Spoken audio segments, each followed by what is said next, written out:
Hallelujah, praise the lord. దేవునికి స్తోత్రం. బాగున్నారా? మరొకసారి దేవుడిచ్చిన ఈ అవకాశాన్ని బట్టి దేవునికి వందనాలు చెల్లిస్తున్నాను.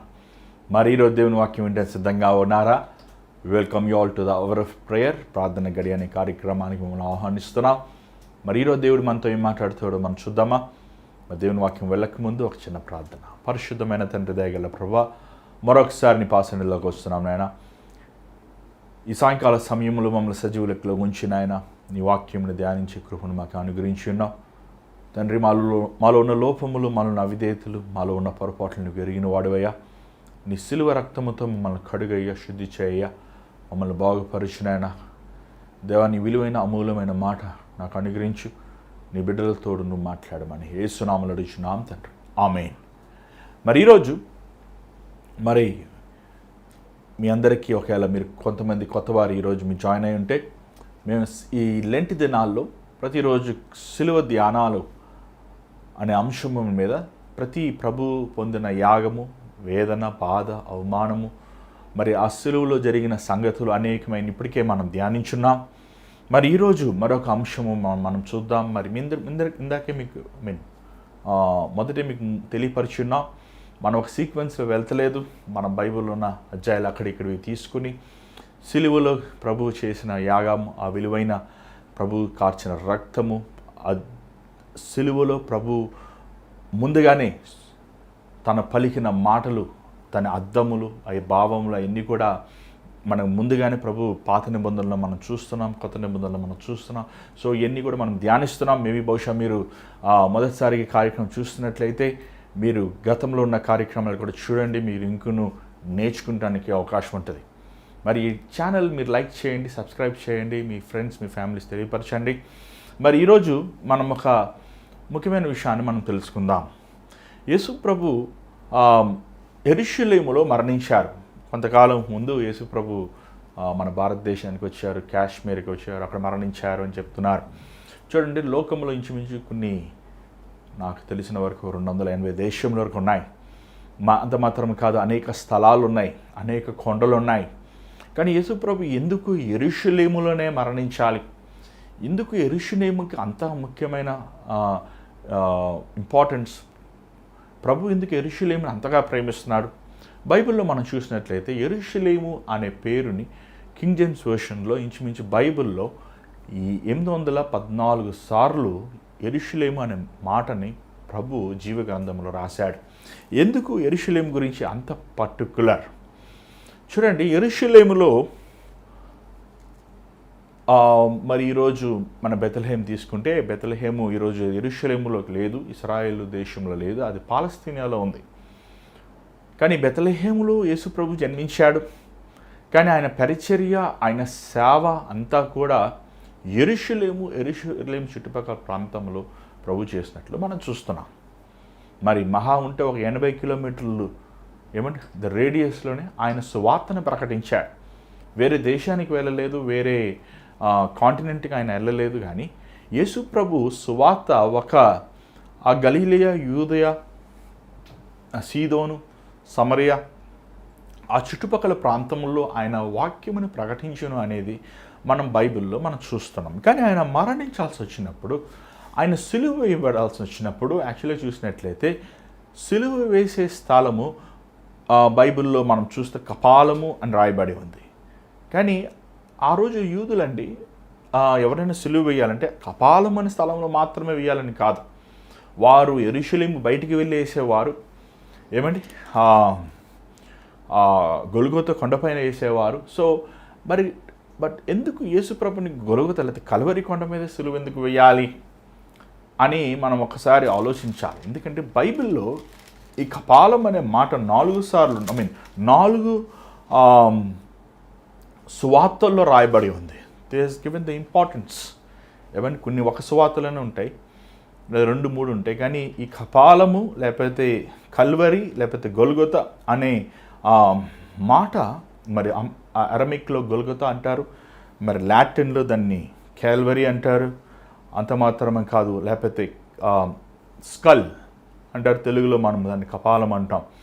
మత్తయి 27:33లో మనం చూసినట్లయితే, మత్తయి 27:33లో ఇక్కడ ఈ మాటను మనం చూస్తున్నాం. ఒకసారి మీ బైబిల్లో ఒకసారి చూడండి. మత్తయి 27:33 చదవండి. వారు కపాల స్థలమును అర్థమించు గొల్గోతా అనబడిన చోటికి వచ్చి చేదు కలిపిన ఇక్కడ వీరు ఈ చోటుకి వచ్చి యేసును సిలువ వేస్తున్నప్పుడు ఈ చోటుకి వచ్చారు. అలాగే మార్కు 15:22 కూడా మీరు చూడండి ఒకసారి. మార్కు 15:22.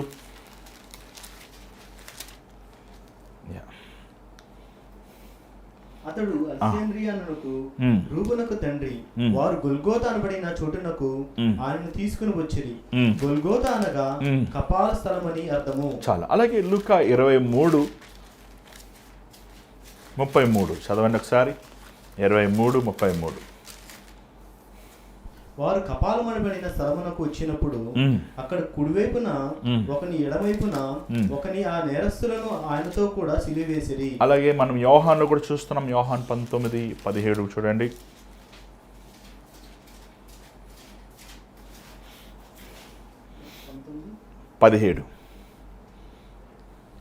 వారు యేసును తీసుకుని పోయిరి. ఆయన తన సిలువను మోసుకొని కపాల స్థలమున చోటికి వెళ్ళెను. కపాలము అంటే స్కల్, అంటే ఇది మనుషులను సిలువ వేసే స్థలం.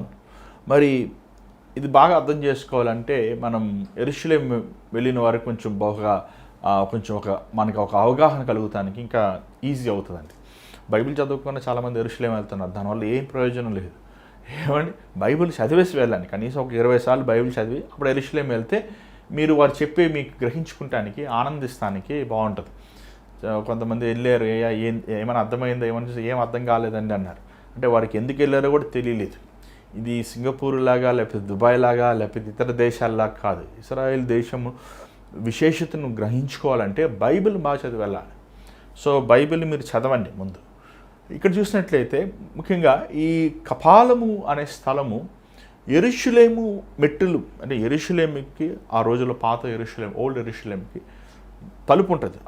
దానికి మెట్లు ఉంటాయి. ఆ మెట్లు ఎక్కుకుంటూ వెళ్ళాలి. మెట్లు ఎక్కుకుంటూ ఈరోజు కూడా మెట్లు ఎక్కుకునే వెళ్ళాలి మీరు కల్వరి కొండకి వెళ్ళాలంటే. ఆ కల్వరి కొండ అనేది ఆ యేసు ప్రభు ఎక్కడ చచ్చిపోయినది ఒక పెద్ద చెప్పాలంటే ఒక కొంచెం ఏమంటారు కన్ఫ్యూషన్ చేసే వాళ్ళు ఉంటారు కదండి. ఏదన్నా ఒకటి ఉంటే మళ్ళీ ఇంకోటి క్రియేట్ చేయాలి. అలా ఒక చిన్న కాంట్రవర్సీ ఉంది. కానీ వాసన చెప్పాలంటే ఆ 2 స్థలాలకి పెద్ద డిఫరెన్స్ ఏం లేదు. ఇంచుమించు ఒక 5 నిమిషాలు నడక చెప్పాలంటే. సో ఎక్కడ కరెక్ట్గా చచ్చిపోయారని కాదు, కానీ ఆ కొండ మీద ఆయన చనిపోయారు. సో ఈరోజు మీరు యెరూషలేం వెళ్తే మీరు ఆ డొలరస్ అంటారు. ప్రభు 12 సార్లు పడిపోయిన చోట వారు మందిరంని కట్టినట్టు మనం చూస్తున్నాం. అది పాత రోజుల్లో ప్రభు ఉన్న కాలంలో యెరూషలేము వీధులు అని మనం చూస్తుంటాం. మన ఊరు వీధుల్లా కాదు, కానీ ఆ కొండ మీద ఎక్కుతున్నప్పుడు కుడివైపు ఎడంవైపు వారు వ్యాపారము కొట్టులు ఉంటాయి. ఈ రోజుకి కూడా మనకు చాలా కొట్లు చూడవచ్చు. సో అక్కడ పైకి మీరు వెళ్ళిపోతున్నప్పుడు ఆ గొల్గోతా కొండ వైపు అక్కడ ఒక మందిరము, ఒక ప్రభు సిలువ ధ్యానంకి ఒక గుర్తుగా అక్కడ ఒక మందిరం మనం చూస్తున్నాం. ఆ మందిరం పేరు నేను మర్చిపోయానండి. సో చూసినట్లయితే ఈ కపాలము అనే స్థలం యాక్చువల్లీ చెప్పాలంటే ఇది శపితమైన స్థలం. ఒక వ్యక్తి అక్కడ గొల్గోతా కొండ పైన సిలువ వేసినప్పుడు ఆ కొండ కింద నుంచి ఎవరైనా వీధులు వెళ్తే కూడా ఆ వ్యక్తిని చూడొచ్చు. అది అంత ఎత్తైన స్థలం. అంత మాత్రమే కాదు, ఆ కొండ ఇంకోవైపు నుంచి తిరిగి వస్తే ఎక్కడ యూదా ఇస్కరియోతు ఊరేసుకుని చనిపోయాడు ఆ స్థలం ఉంటుంది. అక్కడ ఒక నుయ్యి ఉంటుంది. ఆ నుయ్యిలో ఈ రోజుకి కూడా దిక్కుమాలిన సమాధులు లేకపోతే చనిపోయిన వారిని అక్కడ పడవేస్తుంటారు. మన దేశంలాగా తవ్వుతానికి యెరూషలేములో కుదరదు. ఎందుకంటే యెరూషలేము ఆ స్థలం అంతా కూడా రాళ్ళతో ఉన్న స్థలం. సో వారు ఏం చేస్తారంటే ఎవరైనా దిక్కుమాలిన చావులు ఈ రోజుకి కూడా అది ఒక ఆచారంగా వారు అక్కడ పడేస్తామనేది వారు పాటిస్తున్నారు. సో ఇక్కడ చూసినట్టు ఈ కపాలము అనే స్థలము ఎందుకు యేసు ప్రభు ఈ కపాలం అనే కొండపైన సిలువ వేయబడాలి? ఏంటి దీని ముఖ్యమైన ద సిగ్నిఫికెన్స్, ఇంపార్టెన్స్ అనేది మనం చూద్దాం. దీని గురించి మనం అర్థం చేసుకోవాలంటే ముందు మనం బైబిల్లో ఆదికాండము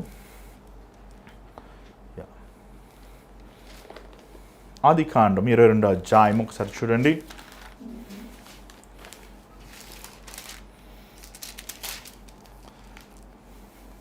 ఆదికాండం 22వ అధ్యాయము మొదటి నుంచి కొన్ని వచనాలు చదువుదాం. ఆ సంగతులు జరిగిన తర్వాత ఆ, దేవుడు అబ్రహామును ఆ. పరిశోధించెను. ఆ, ఎట్లనగా ఆ. ఆయన అబ్రహామా ఉమ్. అని పిలువగా అతడు ఆ. చిత్తము ప్రభువా నేను. ఉమ్. అప్పుడు ఆయన ఉమ్. నీకు ఒక్కడై ఉన్న నీ కుమారుని ఉమ్. అనగా నీవు ప్రేమించి ఇస్సాకును తీసుకొని ఉమ్. మొరియా దేశమునకు వెళ్ళి ఉమ్. అక్కడ నేను నీతో చెప్పబో పర్వతములో ఉమ్. ఒక దాని మీద ఉమ్. దహన బలిగా అతన్ని నర్పించమని చెప్పాను. చాలు. మొరియా, ఇక్కడ మొరియా, ఈరోజు the modern Moriah is nothing but యెరూషలేం. మీరు చూసినట్లయితే ఇట్స్ ట్రయాంగులర్గా ఉంటాయి కొండలు, 3 కొండలు మీరు చూసినట్టు ట్రయాంగుల్గా ఉంటాయి. యేసుప్రభు యేసున సిలువ వేసబడిన కొండకు ఎదురుగా మనం చూసినట్టయితే సొలొమోను కట్టిన మందిరం ఉంటుంది. సొలొమోను కట్టిన మందిరముని అదే కొండ, అంటే ఒకే కొండ. మీరు చూస్తుంటే మనకులాగా హిమాలయగా కొండ కదండి, అది కొండ అంటే కొంచెం ఇలా ఉంటాయి అంతే, అన్ఈవెన్గా ఉంటాయి, ఎగుడు దిగులు ఉంటాయి.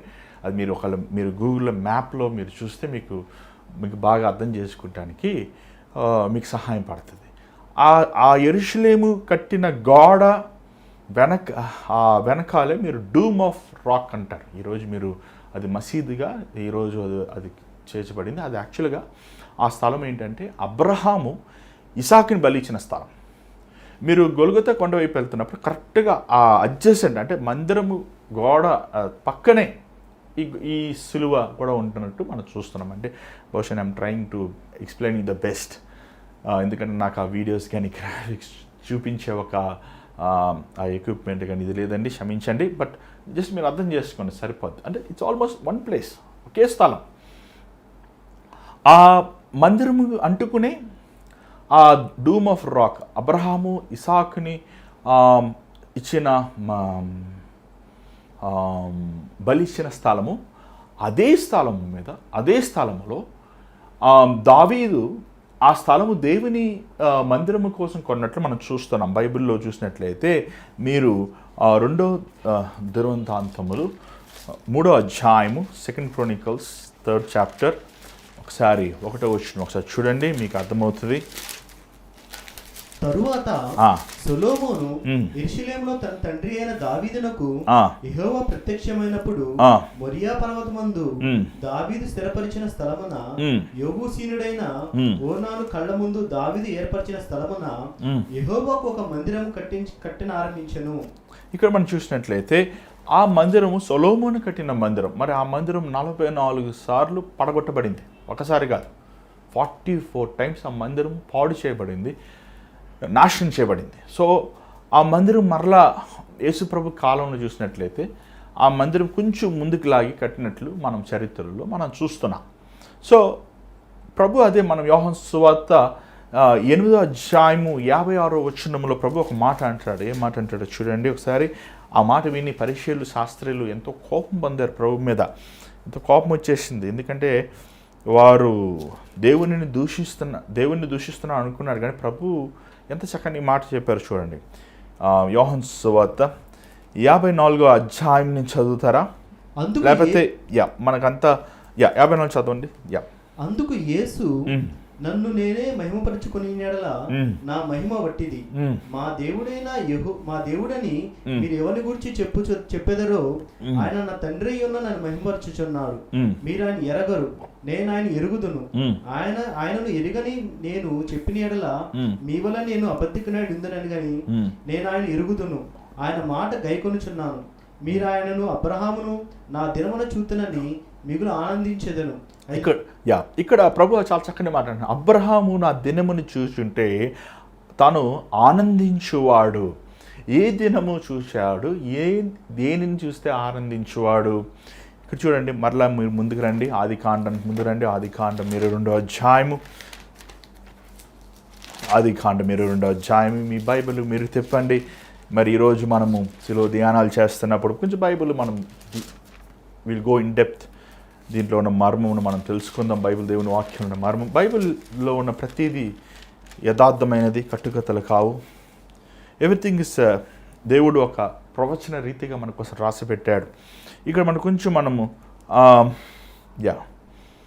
చదవండి, మీరు 3వ వచనం చదవండి.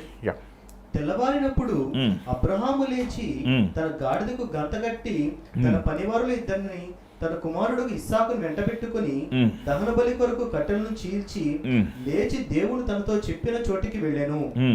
మూడవ నాడు అబ్రహాము కనులెత్తి దూరము నుండి ఆ చోటుని చూచి తన పనివారితో, మీరు గాడిదతో ఎక్కడైనా ఉండడి, నేను చిన్నవాడును అక్కడికి వెళ్లి దేవునికి మొక్కిన ఎడల మీ వద్దకు వచ్చేదమని చెప్పి దహన బలి కట్టెలను తీసుకొని తన కుమారుడు ఇస్సాకు మీద పెట్టి తన చేతితో నిప్పును కత్తిని పట్టుకుని పోయాను. వారిద్దరూ కూడి వెళ్ళుచుండగా ఇస్సాకు తన తండ్రి అబ్రహాముతో, నా తండ్రి అని పిలిచాను. అందుకతడు, ఏమి నా కుమారుడా అనెను. అప్పుడు అతడు, నిప్పును కట్టెలు ఉన్నవి గాని దహన బలి గొర్రె పిల్ల ఏది అని అడుగగా, అబ్రహాము, నా కుమారుడా, దేవుడే దహన బలిగా గొర్రె పిల్లను చూచుకొనని చెప్పాను. అలాగా వారిద్దరు కూడి వెళ్లి దేవుడు అతనితో చెప్పిన చోట వచ్చినప్పుడు అబ్రహాము అక్కడ బలిపీఠము కట్టెలను చక్కగా పేర్చి తన కుమారుడు ఇస్సాకు బంధించి ఆ పీఠము మీద కట్టెల మీద ఉంచెను. అప్పుడు అబ్రహాము తన కుమారుడు వధించుటకు తన చేయి చాపి కత్తి పట్టుకొనగా యెహోవా దూత పరలోకము నుండి, అబ్రహామా, అబ్రహామా అని పిలిచెను. అందుకతడు, చిత్తగించుము ప్రభువా అనెను. అప్పుడు ఆయన, ఈ చిన్నవాని మీద చెయ్యి వేయకము, అది నేమీ చేయకము, నీకు ఒక్కడై ఉన్న నీ కుమారుడు నాకు ఇయ్యము, వెందిరియలేదు గనుక నీవును నీ దేవునికి భయపడమని ఇందువలన వారు నాకు కనబడుచున్నదనెను. అప్పుడు అబ్రహాము కనులెత్తి చూడగా పొదల్లో కములు దొరుకుతున్న ఒక పొట్టేలు వెనక తట్టున కనబడెను. చాలు, ఇక్కడ మనం చాలా మీకు అర్థమై ఉంటుంది ఆల్రెడీ, మనకు చాలా మంది తెలుసు. ఈ మొరే కొండపైన తీసుకువెళ్ళాక అక్కడ ఇసాకుని బలిమ్మన్నప్పుడు తను అబ్రహాము ఆలోచించకుండా ఇసాకుని బలిస్తానికి సిద్ధపడిపోయి కత్తి ఎత్తినప్పుడు దేవుడు ఆపుతాడు, ఆపు అంటాడు. ఏమంటే అక్కడ చూసినట్లయితే దేవుడు అంటాడు, నువ్వు నాకు భయపడతావు అని తెలుసు అన్నట్లు ప్రభు చెప్తాడు. చెప్పాక అక్కడ ఒక పొటేల్ని తను చూస్తాడు. ఏమంటే పొటేల్ అంటే ర్యాంప్ అంటే ఏ మేల్ షీప్. గొర్రె అనేది గొర్రెపిల్ల అనేది నెల ఒక సంవత్సరం లోపు ఉన్నది గొర్రెపిల్ల అంటారండి. కానీ సంవత్సరం దాటితే దాన్ని పొటేల్ అంటారు. ఏమంటే యేసు ప్రభు ఆయన ఒక పొట్టేలుగా ఆ కల్వరి సిలువలో మన కోసము ప్రాయశ్చిత్త బలి అయినట్టు మనం చూస్తున్నాం. ఆ సాదృశ్యాన్ని మనం చూస్తున్నాం. అక్కడ ఇసాకుని చంపుతానికి తండ్రి అయిన దేవుడు అనుమతించలేదు. కారణం ఏంటంటే ఇసాకు మరణం వలన ఇసాకు చిందించిన రక్తము ద్వారంగా లోకానికి పాప క్షమాపణ రాదు. కానీ దేవుని కుమారుడైన యేసు ప్రభు ద్వారంగా ఆయన చిందించిన రక్తము ద్వారంగా పాప క్షమాపణ మనుషులకి కలుగుతుంది అని మనం చూస్తున్నాం. యేసు ప్రభువులో జన్మపాపం కర్మపాపం లేనివాడు, పరిశుద్ధుడు.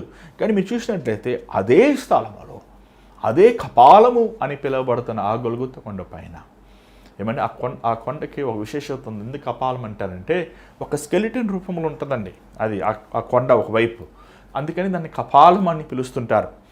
సో ఆ కొండ పైన ఏ స్థలములో అయితే ఇసాకు మరణించాలో ఆ స్థలములో యేసు ప్రభు లోక పాపముల నిమిత్తము ఏమంటే ఆయన మరణిస్తాం మనం చూస్తున్నాం. యేసు ప్రభు బైబిల్ మనం చూసినట్టు యెషయా గ్రంథం మనం చూస్తున్నాం. ఆయన దావీదు కుమారుడు, అబ్రహాము కుమారుడు అని రాయబడి ఉంది. ఏమంటే దేవుడు వాగ్దానం ఇచ్చేవాడు. ఏమనంటే అబ్రహాంకు ఆది కాండము 12వ అధ్యాయంలో నిన్ను ఆశీర్వదించేవాడిని ఆశీర్వదిస్తాను, నిన్ను శపించేవాడిని శపిస్తా, నీ ద్వారంగా లోకమంతా ఆశీర్వదించబడుతుంది. నా మాట చూడండి ఒకసారి. ఆది కాండం 12వ అధ్యాయము 3వ వచనం ఒకసారి చదవండి ఒకసారి. ప్రతి జనము అది మట్టి చదవండి. నిన్ను ఆశీర్వించి వారిని ఆశీర్వదించేదను, నిన్ను దూషించి వారిని శపించేదను. భూమి యొక్క సమస్త వంశములను నీ యొద్ద ఆశ్రయించబడును. ఎలాగ సాధ్యము? మనం భారతీయులం కదా, ఏమంటే అబ్రహాము యూదుడు కదా, ఎలాగది సాధ్యము? అప్పుడు ఆలోచించారా మీరు? ఏమంటే కానీ మనం ఎవరి ద్వారంగా ఆశీర్వదించబడ్డాము? అబ్రహాము ద్వారం కాదు మనం ఆశీర్వదించబడింది, మనం యేసు ప్రభు ద్వారంగా ఆశీర్వదించబడిన వారిని. ఏమండి ఆయన దేవుడు యేసుప్రభు ఎవరి వంశం నుంచి వచ్చాడు? అబ్రహాము వంశం నుంచి వచ్చినవాడు. ఏమంటే ఆయన వంశంలో వచ్చిన ప్రభు లోకరక్షకుడు, లోకము అంతటికీ ఆశీర్వాదకరంగా అయ్యాడు. ఏమంటే లోకములో ఉన్న సకల జనులు సకల భాషలు మాట్లాడేవారు, సకల ప్రాంతముల్లో ఉండేవారు, సకల వ్యత్యాసమైన పద్ధతులు ఆచారములు కలిగి ఉన్నవారు ఈరోజు యేసు ప్రభు సిలువ మరణము సిలువ పునరుద్ధానము ద్వారంగా, ఆయన పొందిన యాగము ద్వారంగా, ప్రభువు ద్వారంగా మనము ఆశీర్వదించబడిన వారమయ్యాం.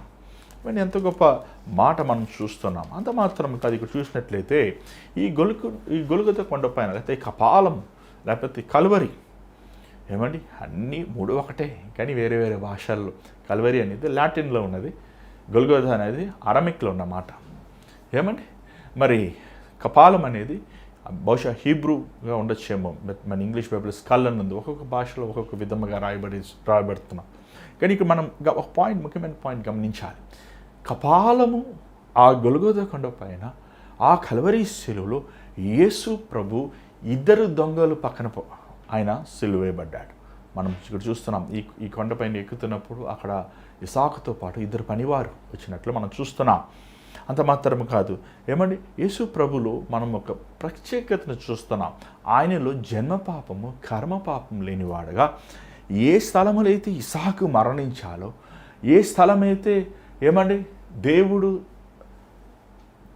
తన అబ్రహాము కుమారుని ఇసాకుని బలి అడిగాడు, ఆ స్థలములనే ప్రభు అయిన యేసు ప్రభు లోక పాపముల నిమిత్తము ఆయన పొట్టేలుగా మన పాపముల నిమిత్తము ఆ కల్వరి సిలువలో రక్తమును చెందించాడు. అంత మాత్రమే కాదు, మేము యెరూషలేము వెళ్ళినప్పుడు 2012లో అక్కడ ఆ టూర్ గైడ్ ఒక పాయింట్ చెప్పారండి, మర్చిపోలేను. ఆమె అంటూ వారు ఆ టూర్ వారు అక్కడ ఉన్నవారు యూదులు, యూదులకు ఇంకా వారు చాలా వారికి ఇన్ఫర్మేషన్ ఉంది. సో వారు అంటూ ఒక మాట అనేది ఏంటంటే, అక్కడ ఉన్న చరిత్ర ఆర్కాలజిస్ట్ వారు లేకపోతే హిస్టారియన్స్ వారు అభిప్రాయపడేది ఏంటంటే, ఈ కొండ కిందే ఆదాము స్కల్ ఆదాము కప్పిపెట్టబడ్డాడు. యేసుప్రభు చిందించిన రక్తము ఆదాము స్కల్ కపాలమని ముట్టింది అని వారి అభిప్రాయాన్ని వారు తెలియపరిచారు. నిజంగా అది ఎంత గొప్ప విషయం అండి. యేసుప్రభు మరణము, యేసుప్రభు రక్తము చనిపోయిన ఈవెన్ ఆదామును కూడా విమోచించగలిగినది, శక్తివంతమైనది, గతమని ప్రస్తుతమైన జీవితాన్ని భవిష్యత్తుని మార్చగలిగినది. ఎంత గొప్పదండి యేసుప్రభు రక్తం. ఇక్కడ మనం చూసినట్లయితే ఆ కపాలము కింద పక్కనే యేసుప్రభు కప్పెట్టినట్లు కూడా మనం చూస్తున్నాం.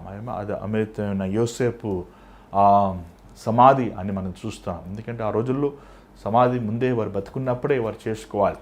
మరి అది గార్డెన్ ఆఫ్ టూమ్ అంటారు. మరి మీరు ఇవన్నీ కూడా మీరు నెట్లో చూడవచ్చు. బహుశా మీరు ఈరోజు వెళ్తానికి మీకు అనుకూలత లేకపోయినప్పటికీ లోకం చిన్నదైపోయింది కదండి. మరి మా నాన్నగారు జయపాల్ గారు ఈ తెలుగులో 2007 2007లో ఈ ప్రాంతాలన్నీ మీకు తెలుగు భాషలో చక్కగా షూట్ చేసి పెట్టారు. మీరు బహుశా ఏం కూడా చూసి ఇంకా నేర్చుకోవచ్చు. అక్కడ చూసినట్లయితే ఈ ఏదైనా తోటలో అది ఒక చాలా చాలా సుందరమైన స్థలం అండి. ఈరోజు కూడా చాలా ప్రశాంతంగా ఉంటుంది ఆ తోట. అక్కడ ప్రభువు పెట్టబడిన సమాధిని ఈరోజు లోకము నుంచి కొన్ని వేల లక్షల మంది వెళ్ళి అక్కడ దర్శించి వస్తున్నారు. ఏమనుంటుంది తెలుసా, తలుపు దగ్గర, సమాధి తలుపు దగ్గర ఆయన ఎక్కడ లేడు, ఆయన పునరుద్ధానుడయ్యాడు. యేసుప్రభు చనిపోయిన వాడు కాదు, యేసుప్రభు మృతి పొందిన వాడు కాదు. యేసుప్రభు కూడా సమాధి ఉంది, కానీ ఆ సమాధి ఖాళీ సమాధి. ఓ మరణమా నీ ముళ్ళు ఎక్కడ, ఓ మరణమా నీ విజయం ఎక్కడ? ఎలాగ శరీరీతిగా ఉన్న ప్రభు మరణించి మూడో దినమున మహిమ శరీరముతో పునరుద్ధానమయ్యాడు. క్రీస్తులో రితరిస్తున్న మనం, క్రీస్తులో మరణిస్తున్న మనం మనము క్రీస్తులో పునరుద్ధానం అవుతాం, మహిమ శరీరంతో వస్తామనేది మనం గుర్తించాలి. ఇది చాలా ముఖ్యమండి. బైబిల్లో సిలువతోనే అయిపోలేదు. సిలువ ఒక ఓడిపోయిన స్థలం కాదు. సిలువ ఒక శాపమైనప్పటికీ సిలువ ఒక ఆశీర్వాదమైన స్థలం. ఈరోజు చూడండి, ఈ రోజు మన క్రైస్తవ లోకంలో ఎన్ని డినామినేషన్స్ ఉన్నాయో, ఎన్ని వ్యత్యాసమైన సంఘాలు ఉన్నాయో, ఆచారాలు ఉన్నాయో, పద్ధతులు ఉన్నాయో. ఈ లోకంలో ఇంచుమించు ఒకరు చెప్పారు 30,000 డినామినేషన్స్ ఉన్నాయని. కానీ ఏ డినామినేషన్ అయినప్పటికీ ఆ మందిరం పైన ఏముంటుంది చెప్పండి? సిలువ ఉంటుంది. ఆ సిలువ మనల్ని ఒకటిపరిచింది. ఆ సిలువ ఏకపరిచింది. క్రీస్తు రక్తము మనలో ఉన్న వ్యత్యాసముల్ని, మనలో ఉన్న పొరపాట్లని తొలగించేది. అంత మాత్రం కాదు, ప్రభు రక్తము మనల్ని చచ్చిపోయిన మనల్ని పాపములు, అతిక్రమములు, దోషములు, వ్యసనములు, శాపములు, అనారోగ్యములు చనిపోయిన మనల్ని లేవనెత్తేది. అంత గొప్పదండి యేసయ్య రక్తం. ఈరోజు యేసయ్య రక్తం, ప్రభు చిందించిన రక్తము ఈరోజు నిన్ను శుద్ధి చేయగలిగినది, నిన్ను కడగగలిగినది, నిన్ను బాగు చేయగలిగినది. నీ శరీర ఆశల నుంచి, నీ డంబమైన హృదయం నుంచి, నీ గర్విష్టమైన మనసు నుంచి, నీ పాపము, నీ పనులున్న పాపము, నీళ్ళ అవిధేయతల నుంచి, నీళ్ళ దుర్మార్గమైన కార్యముల నుంచి నిన్ను పరిశుద్ధపరచగలిగినది యేసయ్య రక్తం. యేసయ్య రక్తం ఎంత విలువైనదండి. గొర్రెపిల్ల రక్తము లోకములో ఏమండి, ఆ రోజు ఎలాగైతే పొట్టేలు సిలువలో యేసుప్రభు స్థానములో అబ్రహాం బలిచ్చాడు, అదే స్థానములో యేసుప్రభు మన కోసం బలైనడు, మన పాపముల నుంచి విమోచించాడు. చూడండి, పాపముకి వచ్చే జీతం మరణం. పాపముల వల్ల ఈరోజు ఎంతోమంది వ్యసనములతో, శాపములతో, అనారోగ్యములతో, బంధకాలతో, అయ్యో నేను చేయకూడదు, ఇలా ఉండకూడదు, ఇలా జీవించకూడదు అనుకుంటున్నానండి, కానీ నేను చేస్తున్నాను. చాలామంది నాతో చెప్తుంటారు, అయ్యా నేరరూపమైన మనసు గతంలో చేసి మాకు మరల జ్ఞాపకం వస్తుంటాయి, మేము తినలేము, పడుకోలేము, ఏం చేయాలి? ఇదిగో యేసు ప్రభు రక్తము నీ గతంలో చేయబడిన ప్రతి నేరరూపం నీ మనసు నుంచి విడుదలవ్వగలిగినది, నీ పాపము, నీ గతంని మార్చగలిగినది. అందుకే బైబిల్లో రాయబడి ఉంది, క్రీస్తులో సమస్తము పాతవి గతించెను, సమస్తము నూతనమాయను. ఏమండి, క్రీస్తులో నీ పాత హృదయం తొలగిపోవును, నీ పాత జీవితం పోయిను, నీ మనసు మారిను, నీకు నూతన జీవితం ఇచ్చాను. ఇంత గొప్ప దేవుడు అండి మన దేవుడు అన్నాడు.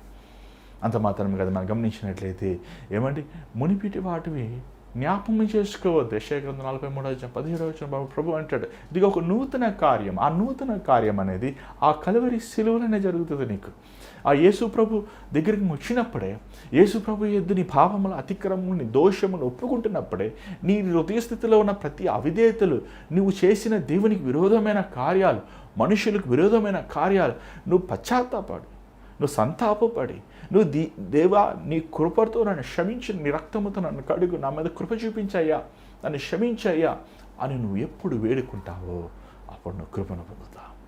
అప్పుడు నీ హృదయం తేలికైపోతుంది. నీ భారమును తీసేవాడు, నీకు సమాధానం ఇచ్చేవాడు, నిన్ను ఉల్లాసపరిచేవాడు. దేవుడు ఎంత గొప్పవాడు అండి, ఎంత గొప్పవాడు.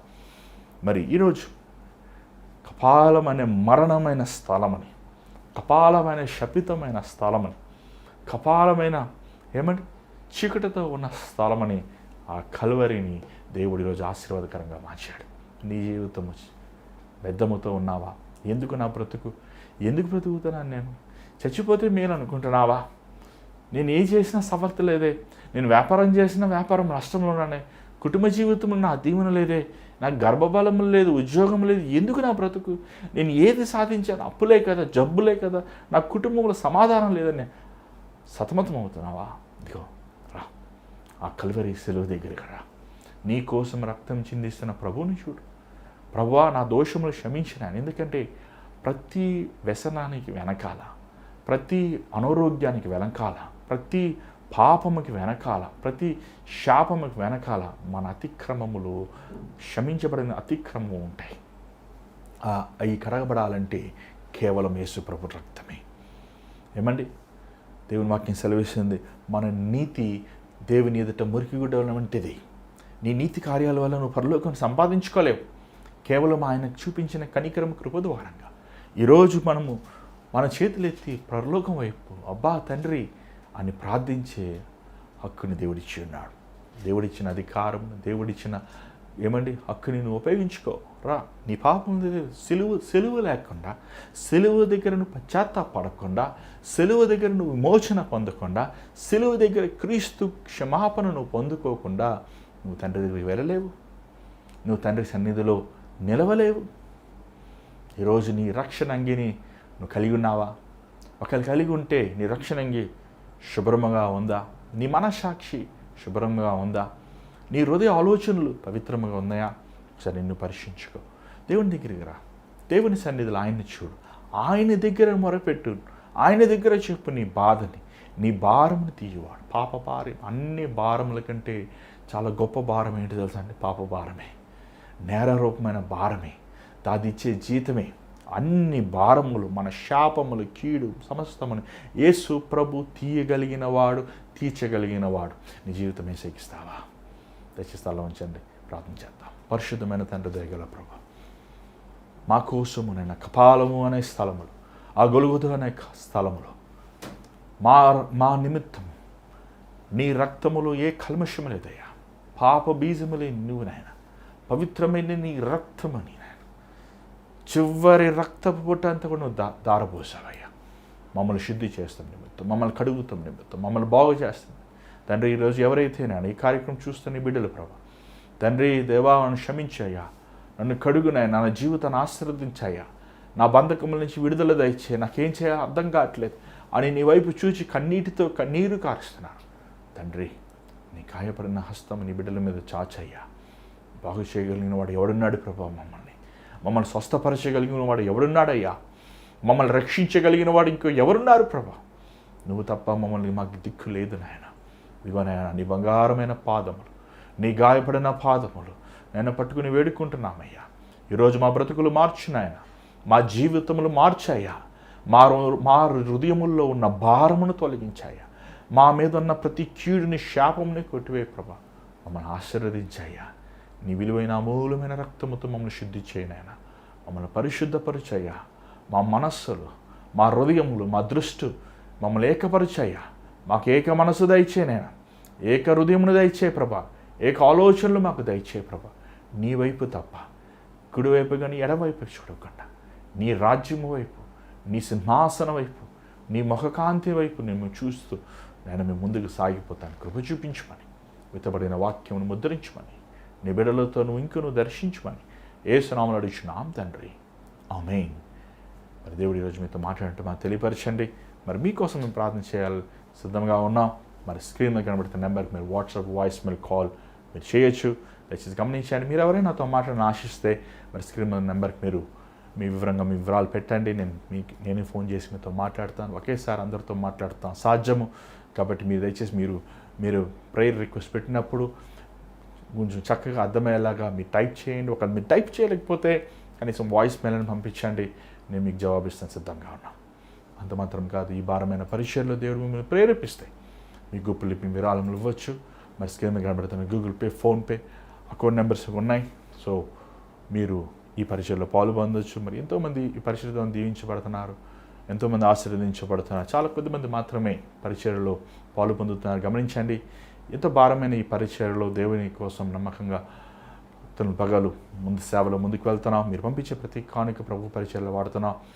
మరి మీరు పంపించే కానుకలు సమస్తం దేవుని రాజ్యం నిమిత్తం సువార్త పడుతున్నాయి. మరి అనేక అవసరాలు ఉన్నాయి. మీరు చాలామంది మీరు కలవాలని ఆశిస్తున్నారు. మీరు వేరే ప్రాంతాల నుంచి రావాలనుకుంటున్నారు. దయచేసి గమనించండి, నేను ఆదివారము మరి R3 బ్యాంక్వెట్ R3 అక్కడ reference R3 icon AC banquet hall. Sir మీరందరూ మా ఇంటికి వచ్చి ప్రార్థన చేసుకోవచ్చు. ముందు అలా జరిగింది, మరలా మాకు చుట్టుపక్కల వల్ల గొడవలు వచ్చినాయి, మేము అద్దెంట్లో ఉంటున్నాం. సో ఈ ఓనరు ప్రాబ్లం ఎన్ని ఉంటాయి కదండి. కాబట్టి మీరు అక్కడికి రండి, ఈ వెన్యూ దగ్గరికి రండి. ఈ వెన్యూ దగ్గరికి వచ్చి మీరు కలిసి వ్యక్తిగతంగా ప్రార్థన చేయించుకోవచ్చు. మరి హైదరాబాద్ చుట్టుపక్కల ప్రాంతంలో ఉన్నవారు మీరు గమనించండి. ఆదివారం మీరు ఏ చర్చికి వెళ్ళకపోతే షేక్పేటలో ఉన్నాయి చర్చిలో. ఇది చర్చ్ అంటే హాల్ అద్దెకి తీసుకొని ప్రతి వారం పెడుతున్నామండి. సో దేవుడు నామాన్ని బట్టి బలముగా దేవుని సన్నిధి చూడగలుగుతున్నాం. సో మీరు కూడా పాలు పొందండి, దేవుడు ఇచ్చే దీవెనలు పొందండి. మరి దేవుని చేతి మీద కలుసుకుందాం. అంతా గాడ్ బ్లెస్ యూ.